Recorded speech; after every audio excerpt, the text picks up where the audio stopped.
다들 귀하게 키운 아들, 며느리한테 다 퍼주고 사실 겁니다. 저 역시 그랬으니까요. 제 아들 녀석 영정사진 앞에서 어머니, 저놈이 제 아들 유산 수백억을 노리고 일부러 접근한 꽃뱀입니다. 라는 섬뜩한 쪽지를 제 손에 쥐어주기 전까지는 말입니다. 지금부터 제가 사람 하나 잘못 들여서 집안이 어떻게 거덜나고 제 손으로 그 악마 같은 것들을 어떻게 지옥으로 쳐넣었는지 똑똑히 보여드리겠습니다. 그날따라 국화꽃 향기가 유난히 역하게 느껴졌습니다. 빈소 안에 가득 찬 향 냄새와 뒤섞여 머리가 깨질 듯 아팠습니다. 영정 사진 속 제 아들, 민준이는 세상 가장 환한 얼굴로 웃고 있었습니다. 꼭 반년 전, 제 환갑이라고 온 가족이 제주도에 놀러가서 찍은 사진이었습니다. 그때만 해도 불과 몇 달 뒤에 이 사진이 제 아들의 마지막 모습이 될 거라고는 상상조차 못했습니다.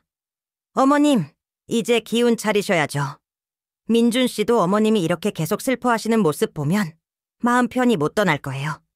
제 옆에 그림자처럼 붙어서는 팔을 감싸오는 며느리, 박소희였습니다. 어찌나 애절하게 우는지 눈물에 화장이 다 번져 팬더가 된 얼굴이었습니다. 모르는 사람들이 보면 저보다 더 슬픔에 잠긴 사람인 줄 알았을 겁니다. 조문객들이 찾아올 때마다 거의 졸도할 듯이 바닥에 주저앉아 우리 민준 씨 없이 나 어떻게 살아 하고 울부짖는 모습은 누가 봐도 지아비를 잃은 비련의 주인공 그 자체였습니다. 참, 지금 생각해보면 소름 돋는 연기였습니다. 사고는 닷새 전에 일어났다고 했습니다. 민준이가 밤낚시를 하러 서해안에 갔다가 갑작스러운 기상 악화로 배가 뒤집혔다는 겁니다.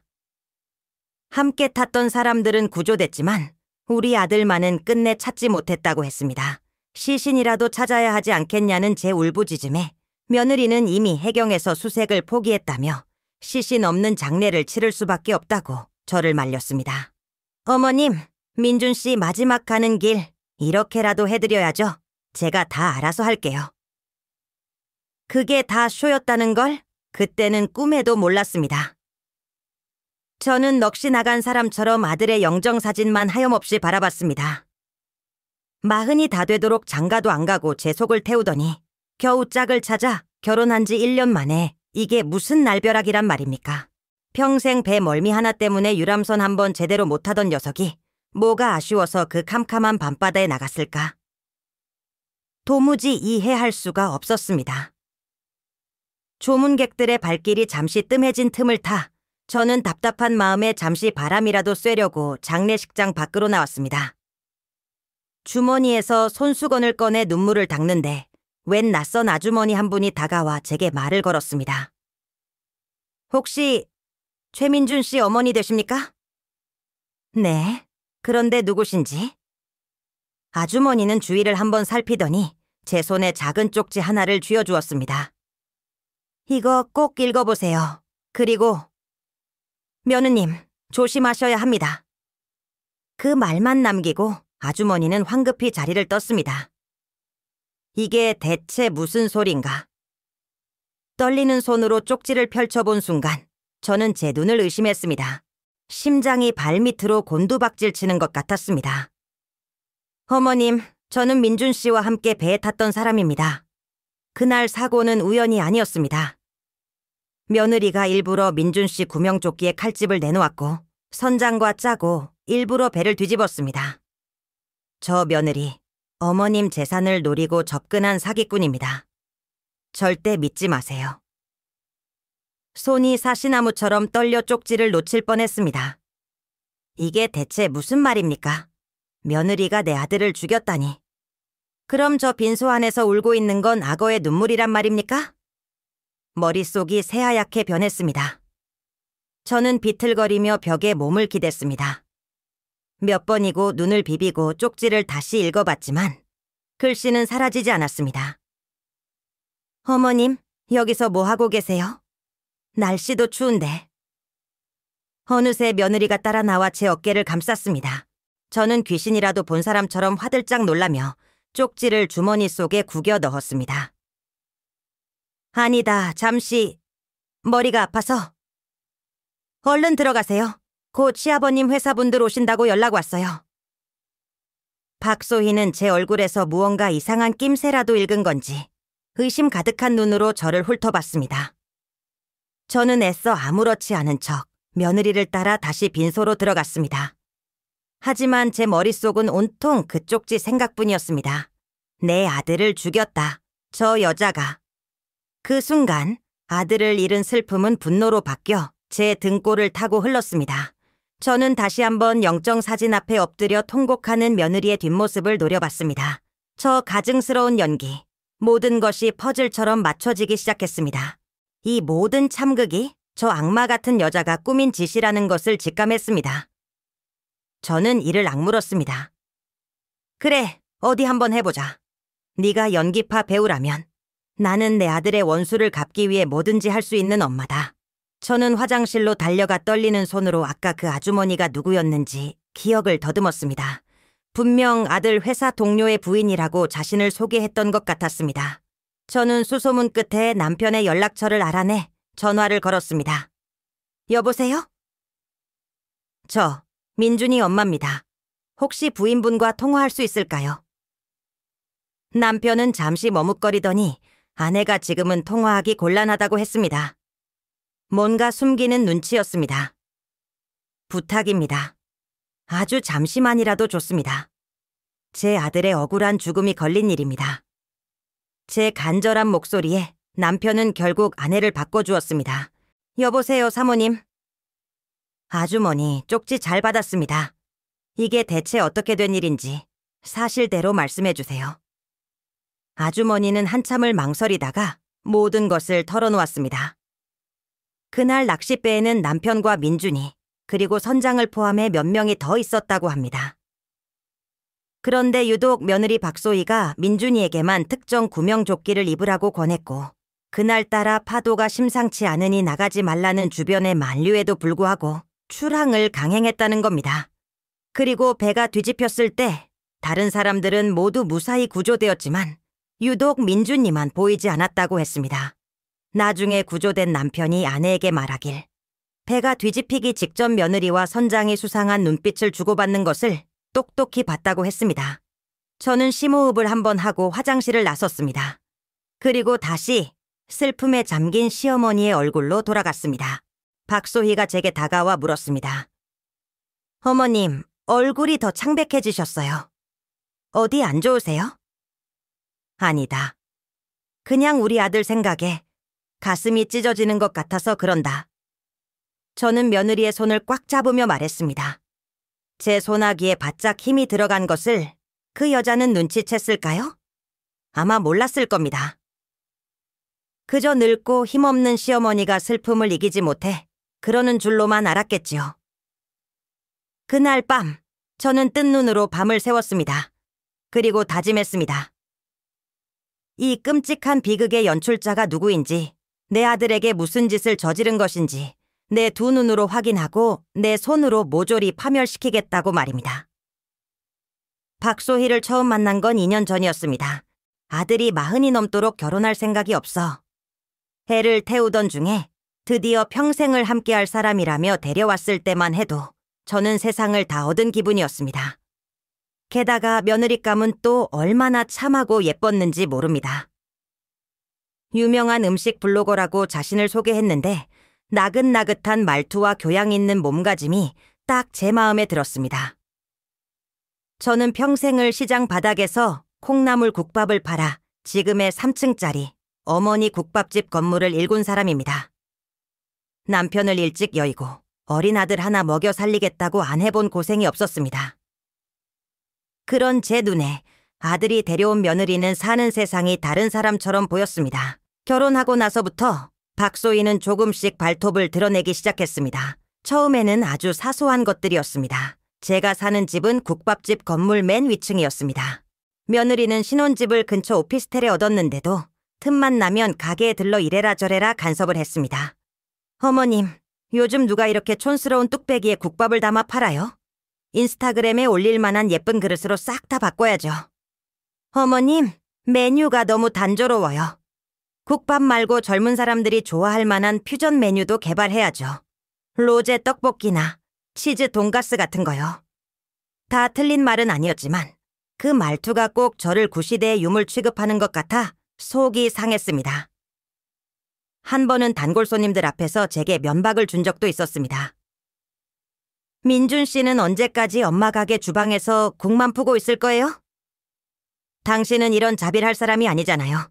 더 크게 보고 사업을 해야죠. 그 말에 아들은 아무 말도 못하고 우물쭈물하는데 제 속에서는 천불이 났습니다. 자빌? 내가 평생을 바쳐 이뤄놓은 이 국밥집이 고작 자빌이란 말인가. 그날 이후로 저는 며느리를 경계하기 시작했습니다. 돈 씀씀이도 해펐습니다. 머리부터 발끝까지 명품으로 치장했고 SNS에는 해외여행이며 고급 호텔에서 찍은 사진들이 넘쳐났습니다. 우리 아들 월급만으로는 도저히 감당할 수 없는 씀씀이었습니다. 보다 못한 제가 하루는 아들을 조용히 불러 물었습니다. 민준아, 너 혹시 소희한테 가게 돈 갖다 주니?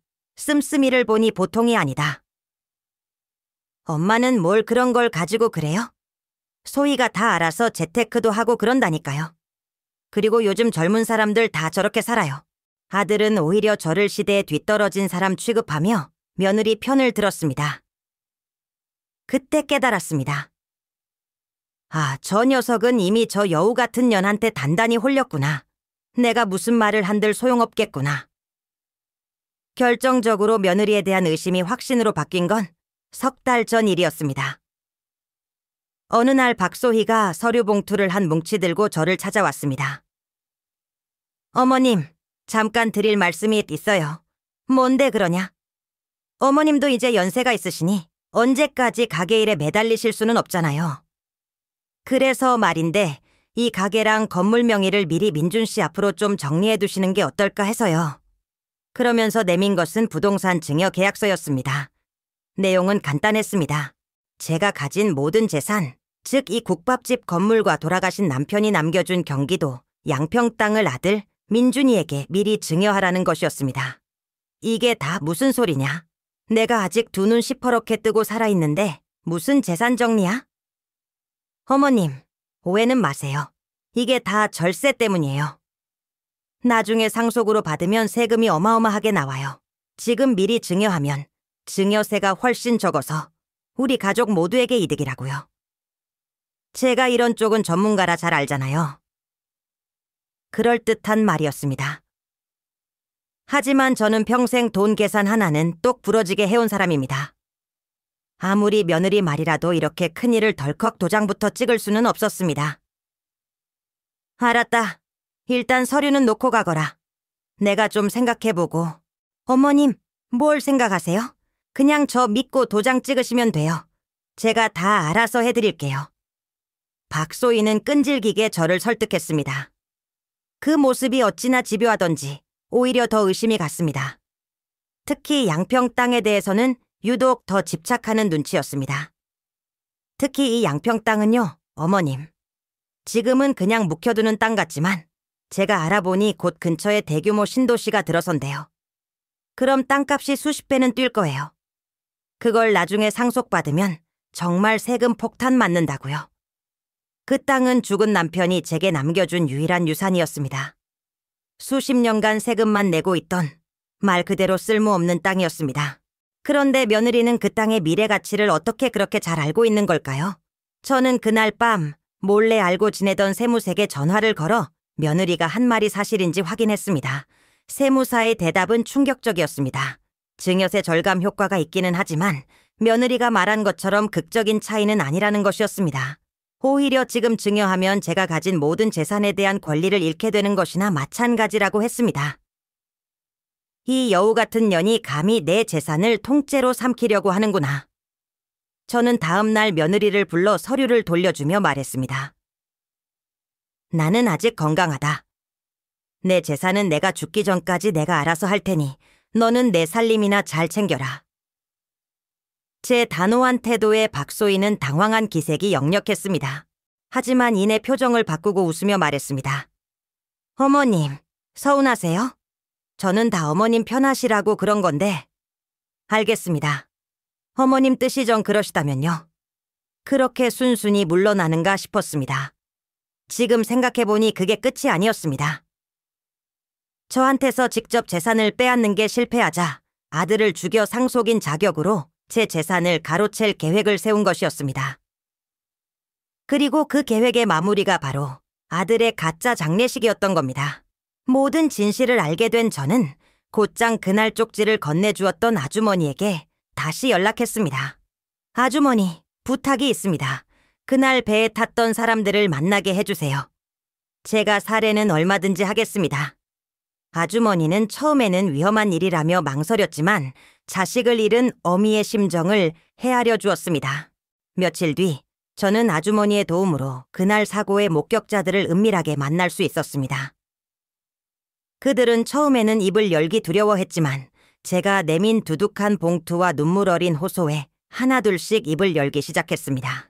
그들의 증언은 쪽지의 내용과 정확히 일치했습니다. 심지어 한 명은 배가 뒤집히기 직전 며느리가 선장에게 성공하면 약속한 돈의 2배를 주겠다고 말하는 것을 똑똑히 들었다고 했습니다. 저는 그 모든 증언을 녹음했습니다.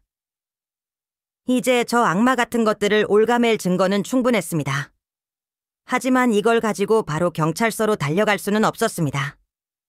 박소희 뒤에는 분명 더 큰 배우가 있을 터. 섣불리 움직였다가는 뱀의 꼬리만 자르고 끝날 수도 있었습니다. 놈들의 숨통을 한 번에 끊어놓을 확실한 덫이 필요했습니다. 저는 며느리에게 전화를 걸었습니다. 목소리는 일부러 슬픔에 잠긴 채 기운 없이 떨었습니다. 소희야, 나다. 네, 어머님. 무슨 일 있으세요? 아니다. 그냥 우리 민준이 유품이라도 좀 정리해야 할 것 같아서. 너 혼자 하려면 힘들지 않겠니? 내가 가서 좀 도와주마. 아니에요, 어머님. 제가 알아서 할게요. 어머님은 몸부터 추스르셔야죠. 역시나 제가 집에 오는 것을 경계하는 눈치였습니다. 그래도 아들이 쓰던 물건들인데 내 손으로 한번 만져보고 보내주고 싶구나. 오늘 저녁에 잠시 들를게. 제가 막무가내로 나가자 박소희도 더는 거절하지 못했습니다. 그날 저녁, 저는 일부러 허름한 옷차림으로 며느리의 집을 찾아갔습니다. 손에는 아들이 평소에 좋아하던 갈비찜을 잔뜩 만들어 들고 갔습니다. 소희야, 너도 밥은 먹고 다녀야지. 장례 치르느라 고생 많았다. 제 연기에 박소희는 완전히 속아 넘어가는 듯 했습니다. 저를 안방으로 안내하며 민준이의 옷가지들이 담긴 상자를 보여주었습니다. 정리하다 보니 민준 씨가 남긴 서류들이 좀 나왔어요. 어머님도 보셔야 할 것 같아서요. 그러면서 책상 위에 서류 몇 장을 올려놓았습니다. 민준이의 사망보험금 청구서, 그리고 이런저런 재산 관련 서류들이었습니다. 제가 예상했던 대로였습니다. 제 서명을 받아내서 남은 절차를 마무리하려는 속셈이었습니다. 나는 이런 거 봐도 잘 모른다. 네가 알아서 하렴. 저는 일부러 눈이 침침한 척하며 서류에서 눈을 돌렸습니다. 그리고 민준이의 옷을 개는 척하며 자연스럽게 책상 쪽으로 다가갔습니다. 아이고, 내가 정신이 없어서 물이라도 한 잔 마셔야겠다. 저는 중얼거리며 주방으로 향했습니다. 그리고 뜨거운 물을 한 잔 타서 다시 방으로 들어왔습니다. 그리고 책상 옆을 지나는 순간 어머나 하는 소리와 함께 일부러 발을 헛디디는 척하며 들고 있던 찻잔을 책상 위 서류에 그대로 쏟아버렸습니다. 어머님, 괜찮으세요? 박소희가 놀라 저를 부축하는 사이 뜨거운 김이 피어오르는 서류 위로 제 핸드폰 카메라가 번쩍였습니다. 찰칵, 찰칵. 저는 넘어지는 척하며 순식간에 서류들을 촬영했습니다.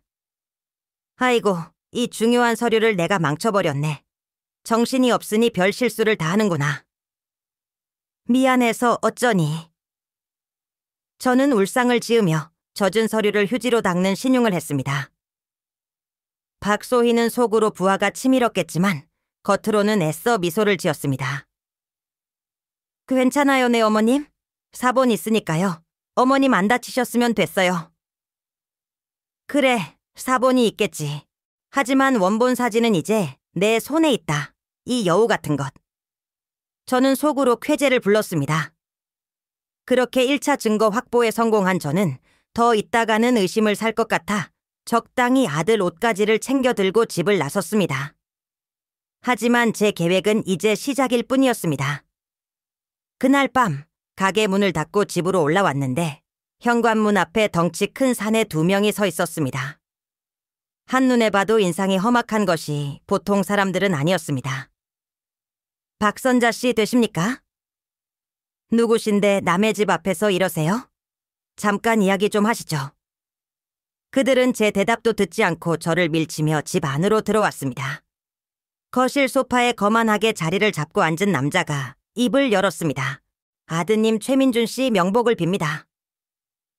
댁들이 그걸 어떻게... 우리가 최민준 씨한테 빌려준 돈이 좀 있어서요. 한 50억 정도.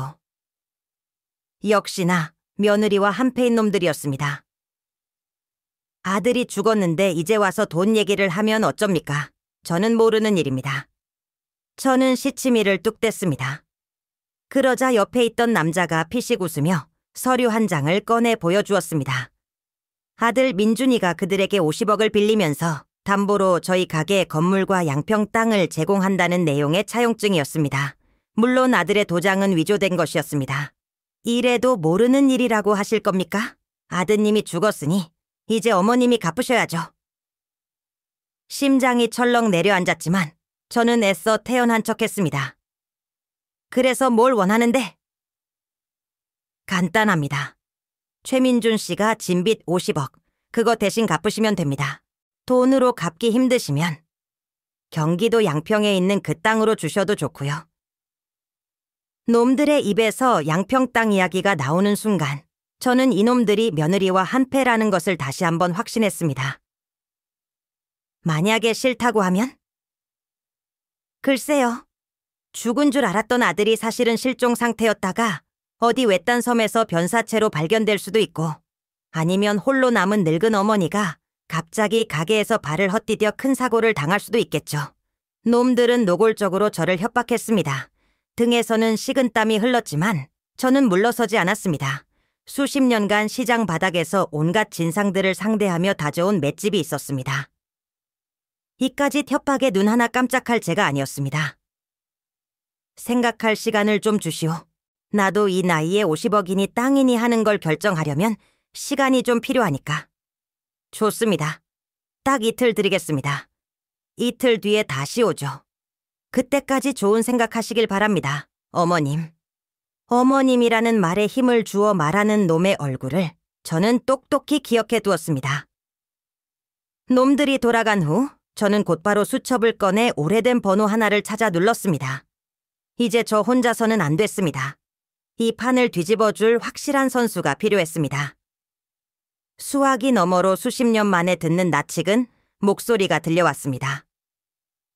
네, 변호사 오정혁입니다.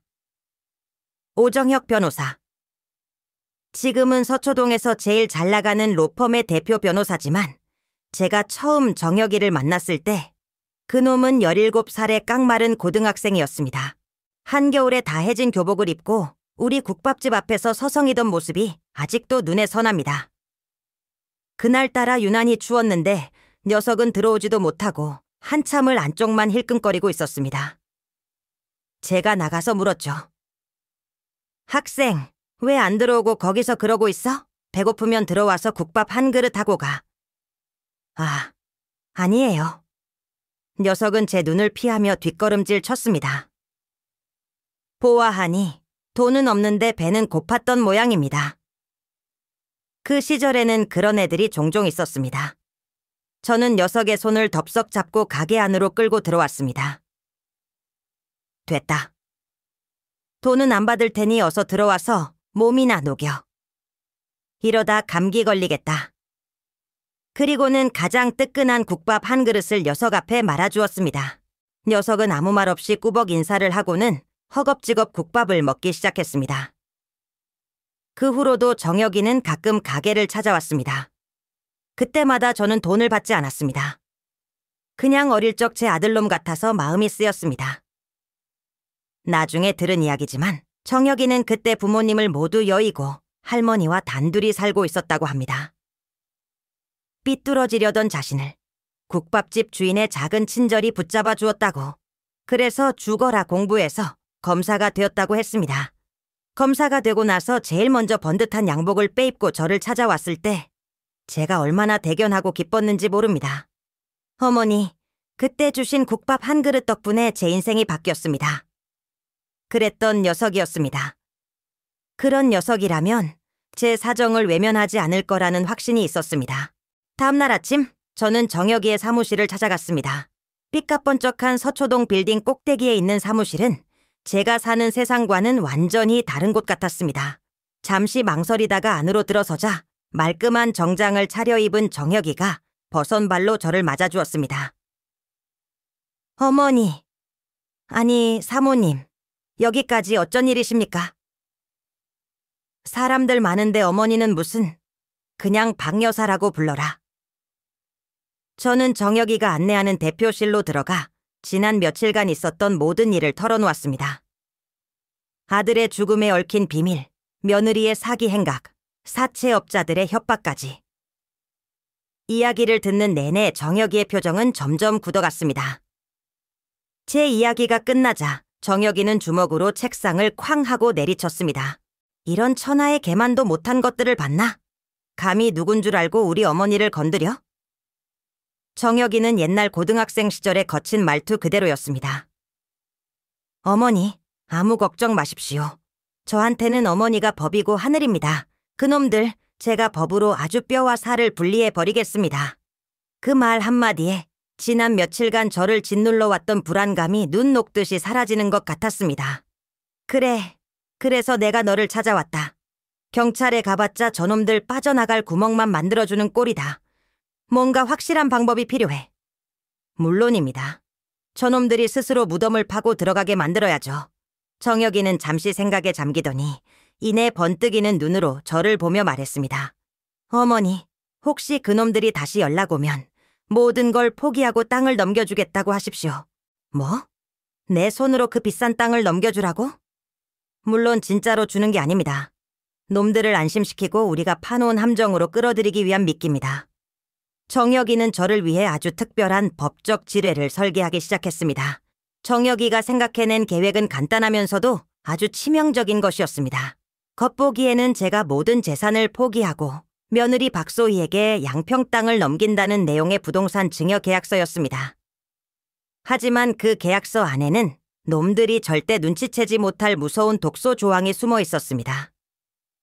어머니, 이 계약서 7조 3항을 보십시오. 정혁이가 가리킨 곳에는 아주 작은 글씨로 이렇게 쓰여 있었습니다. 본 계약의 수증인 땅을 받는 사람, 즉 박소희는 해당 부동산을 취득하는 과정에서 발생했을 수 있는 모든 불법적 행위, 사기, 협박, 공갈, 살인교사 등에 대한 민형사상 책임을 인정하며 관련 내용을 사법기관에 자진하여 소명할 것에 동의한다. 이게 무슨 뜻이냐?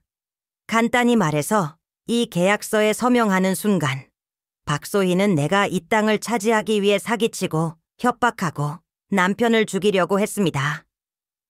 하고 자기 입으로 자백하는 것과 똑같은 효력을 갖게 됩니다. 이건 그냥 계약서가 아니라 자백서나 마찬가지입니다. 저는 정혁이의 설명에 입이 떡 벌어졌습니다. 아니, 변호사까지 끼고 있는 놈들이 이런 걸 그냥 보고 넘어가겠냐? 그래서 머리를 좀 썼습니다. 이 조항을 아주 복잡한 세법 관련 조항들 사이에 교묘하게 숨겨놨습니다. 수십 페이지짜리 계약서의 깨알 같은 글씨로요. 그리고 상속세 및 증여세법 개정안에 따른 특례 조항이라는 아주 그럴듯한 제목까지 붙여놨죠. 놈들은 자기들에게 유리한 세금 관련 내용만 대충 훑어보고 이 독소 조항은 그냥 복잡한 법률 용어려니 하고 넘어갈 겁니다. 인간의 탐욕은 때로는 눈을 멀게 하니까요. 정말 기가 막힌 함정이었습니다. 정혁이는 만약을 대비해 몇 가지 장치를 더 추가했습니다. 계약서에 공증을 받는 즉시 계약서 사본이 자동으로 검찰청 특수부에 팩스로 전송되도록 하는 시스템까지 만들어 두었습니다. 이 정도면 그놈들은 서명하는 순간 바로 게임 끝입니다. 도망갈 구멍은 없습니다. 정혁이는 자신만만하게 말했습니다. 저는 제 손에 들린 계약서가 마치 수류탄처럼 느껴졌습니다. 이제 이 수류탄의 안전핀을 뽑아 놈들의 손에 쥐어주기만 하면 됐습니다. 바로 그날 저녁 사채업자 놈들에게서 전화가 왔습니다. 생각은 좀 해보셨나, 어머님? 저는 정혁이가 시킨 대로 잔뜩 겁에 질린 목소리를 연기했습니다. 네, 생각 다 했습니다. 제 목숨만 무사하다면야 까짓것 땅이 문제겠습니까? 원하시는 대로 해드리겠습니다. 역시 현명하시군. 대신 조건이 있습니다. 계약서에 도장을 찍기 전에 우리 며느리랑 다 같이 모여서 식사나 함께 했으면 합니다. 그래도 아들놈 보내고 처음으로 재산 문제 정리하는 건데 밥 한 끼는 먹어야 하지 않겠습니까? 수화기 너머의 놈은 잠시 머뭇거리는 듯 했습니다. 좋습니다. 밥이든 뭐든 장소랑 시간은 우리가 정하지. 아닙니다. 장소는 제가 정하겠습니다. 제 단골 한정식 집이 있습니다. 아주 조용하고 방으로 되어 있어서 이야기하기도 좋을 겁니다. 제가 결전의 장소로 정한 곳은 강남에서 가장 유명한 한정식집 수라간이었습니다. 그곳을 선택한 데에는 다 이유가 있었습니다. 첫째, 음식값이 비싸서 일반 손님들이 적고 대부분 중요한 약속을 하는 사람들이 찾는 곳이라 CCTV가 곳곳에 설치되어 있었습니다. 둘째, 그 식당 사장님이 우리 국밥집 20년 단골이었습니다. 그리고 셋째, 그 식당의 가장 큰 별실, 바로 옆방은 제가 미리 예약해둔 방이었습니다. 저는 놈들과의 약속을 잡은 뒤 곧바로 제 가게에서 가장 믿음직한 직원 3명을 불렀습니다. 20년 넘게 주방을 지켜온 이모와 홀을 책임지는 실장, 그리고 굳은 일을 도맡아 하는 젊은 총각이었습니다. 내일 저녁에 너희들 나랑 같이 외식 좀 해야겠다. 제일 좋은 옷으로 빼입고 와라. 가서 너희들은 아무것도 할 필요 없다. 그냥 옆방에서 조용히 밥만 먹고 있으면 돼. 내가 신호를 주기 전까지는. 세 사람은 무슨 영문인지도 모른 채 그저 사장님이 비싼 밥 사준다니 신나서 고개를 끄덕였습니다. 이제 모든 준비는 끝났습니다. 사냥을 위한 덫을 놓고 사냥개가 덫단으로 들어오기만을 기다리는 사냥꾼의 심정이었습니다. 약속 당일, 저는 일부러 약속 시간보다 1시간 먼저 수라간에 도착했습니다. 식당 지배인은 저를 보더니 반갑게 맞아주었습니다. 사장님, 어서 오십시오. 방은 준비해 두었습니다. 고마워요. 오늘 나랑 같이 식사할 사람들이 좀 까다로운 양반들이라 혹시라도 무슨 시끄러운 소리가 나도 놀라지 말아요. 그냥 사업상 중요한 이야기 하다가 목소리가 좀 커졌나 보다 하고 모른 척 해주면 돼요. 저는 지배인에게 미리 언지를 주었습니다. 그리고 제가 예약한 별실로 들어가 테이블 밑에 정혁이가 챙겨준 작은 녹음기를 붙였습니다. 옆방에서는 우리 직원들이 이미 자리를 잡고 앉아 어색하게 정장을 차려입고 멀뚱멀뚱 저를 쳐다보고 있었습니다. 저는 그들에게 눈짓으로 조용히 하라는 신호를 보냈습니다. 약속 시간이 되자 방문이 열리고 며느리 박소희와 사채업자 대표로 보이는 중년 남자가 들어왔습니다. 지난번 저희 집에 찾아왔던 바로 그 놈이었습니다. 어머님, 먼저 와 계셨네요. 박소희는 아무것도 모른 채 상냥한 며느리의 얼굴을 하고 있었습니다. 저는 인자한 시어머니의 미소를 지으며 그들을 맞았습니다. 그래, 어서들 앉아라. 시장할 텐데 음식부터 시키자. 음식이 차려지고 어색한 식사가 시작되었습니다. 저는 일부러 아들 민준이 이야기를 꺼내며 눈물을 글썽였습니다. 우리 민준이가 이 집 간장게장을 참 좋아했는데 살아있었으면 같이 와서 먹는 건데. 제 연기에 박소희는 기다렸다는 듯이 손수건을 꺼내 눈가를 찍어냈습니다. 어머님 그만하세요. 저도 민준 씨 생각하면 가슴이 찢어져요. 참, 둘이서 북치고 장구치고 아주 가관이었습니다. 옆에 앉은 사채업자 대표는 그런 저희를 말없이 지켜보다가 식사가 어느 정도 끝나자 본론을 꺼냈습니다. 이야기는 나중에 하시고 일단 서류부터 처리하시죠. 성격도 급하시긴 알겠습니다. 저는 가방에서 정혁이가 만들어준 계약서를 꺼내 테이블 위에 올려놓았습니다. 놈들은 기다렸다는 듯이 서류를 집어들고 훑어보기 시작했습니다. 저는 일부러 말을 걸며 놈들의 시선을 분산시켰습니다. 그런데 정말 이 서류에 도장만 찍으면 우리 민준이가 진빚 50억은 깨끗하게 없어지는 거 맞죠? 물론입니다. 약속은 지킵니다. 사채업자 대표가 말했습니다. 우리 민준이만 없었으면 일이 참 쉬웠을 텐데. 괜히 살아있다고 연락해서는 나를 이렇게 힘들게 하네요. 제가 한탄하듯이 말하자 박소희가 맞장구를 쳤습니다. 그러게 말이에요, 어머님. 민준 씨가 그냥 조용히 사라져 줬으면 얼마나 좋았겠어요? 그럼 어머님도 저도 이렇게 고생할 필요 없었을 텐데. 걸려들었다. 저는 속으로 쾌재를 불렀습니다. 이 모든 대화는 테이블 및 녹음기에 고스란히 담기고 있었습니다. 놈들은 수십 페이지에 달하는 계약서를 넘겨보며 자기들에게 유리한 조항들만 대충 확인하는 듯 했습니다. 특히 세금 관련 부분에서는 아주 꼼꼼하게 숫자를 따져보는 것 같았습니다. 하지만 정혁이가 예측했던 대로 깨알 같은 글씨로 숨겨진 7조 사망은 그냥 지나치는 것 같았습니다. 좋습니다. 이대로 진행하죠. 사채업자 대표가 만족스러운 표정으로 말했습니다. 그들은 각자 인주와 도장을 꺼냈습니다. 저는 제 도장을 찍기 전에 마지막으로 한 번 더 물었습니다. 정말 후회 안 하시겠습니까?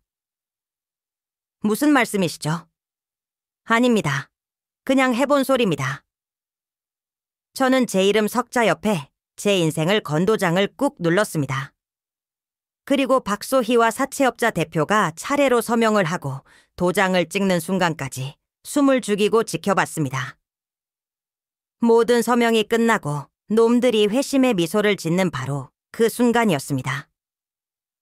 저는 테이블 위에 있던 물컵을 들어 옆방으로 통하는 벽을 향해 힘껏 던졌습니다. 쨍그랑 컵이 깨지는 소리가 요란하게 울려 퍼졌습니다. 그것이 신호였습니다. 방문이 벌컥 열리며 오정혁 변호사가 위풍당당하게 들어왔습니다. 그 뒤로는 무슨 일이냐는 듯 우리 가게 직원들이 서 있었습니다. 뭡니까 당신들은? 사채업자 대표가 소리치자 정혁이는 코웃음을 치며 계약서 한 부를 집어들었습니다. 나는 이 계약서의 법률 자문을 맡은 변호사요. 두 분 아주 중대한 실수를 하셨더군요. 정혁이는 놈들 앞에서 계약서 7조 사망을 천천히 그리고 아주 또렷하게 읽어 내려갔습니다. 따라서 두 분은 방금 이 땅을 차지하기 위해 사기, 협박, 살인교사 등을 저질렀음을 스스로 인정하고 사법기관에 자수하신 겁니다. 축하드립니다. 이제 빼도 박도 못하는 범죄자가 되셨습니다. 그제야 상황 파악이 된 놈들의 얼굴이 하얗게 질렸습니다. 박소희는 비명을 지르며 계약서를 찢으려 했고 사채업자 대표는 자리를 박차고 도망치려 했습니다. 하지만 그들의 앞을 막아선 것은 우리 듬직한 직원들이었습니다. 어딜 가시려고? 사장님 허락 없이는 개미 새끼 한 마리 못 나갑니다. 바로 그때였습니다. 식당 지배인과 함께 낯익은 얼굴의 신사가 방으로 들어왔습니다. 우리 국밥집 20년 단골이자 이 지역 경찰서장이었습니다. 저는 기다렸다는 듯이 서장에게 다가가 계약서와 녹음기를 건넸습니다. 서장님, 마침 잘 오셨습니다. 여기 자기들 입으로 범죄 저질렀다고 자백한 사기꾼들이 있습니다. 현행범으로 체포해 주시죠. 모든 것은 제가 계획한 대로 완벽하게 돌아가고 있었습니다. 경찰서장이 나타나자 상황은 순식간에 정리되었습니다. 덩치만 믿고 까불던 사채업자 대표도 날카롭게 소리 지르던 며느리 박소희도 제복 입은 경찰 앞에서는 꼬리 내린 개처럼 순해졌습니다. 그들은 서명된 자백서와 범행을 모의하는 녹취 파일이라는 빼도 박도 못할 증거 앞에서 결국 모든 것을 실토할 수밖에 없었습니다. 그들을 시작으로 경찰 수사는 거대한 부동산 사기 조직 전체로 확대되었습니다.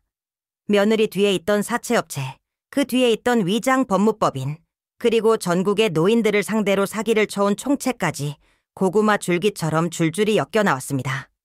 며칠 뒤 신문 사회면 한 면과 9시 뉴스에 대문짝만하게 기사가 났습니다.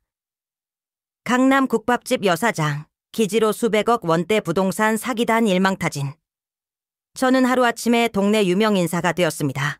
가게 손님들은 국밥을 먹으러 와서까지 저만 보면 엄지손가락을 치켜 세웠습니다.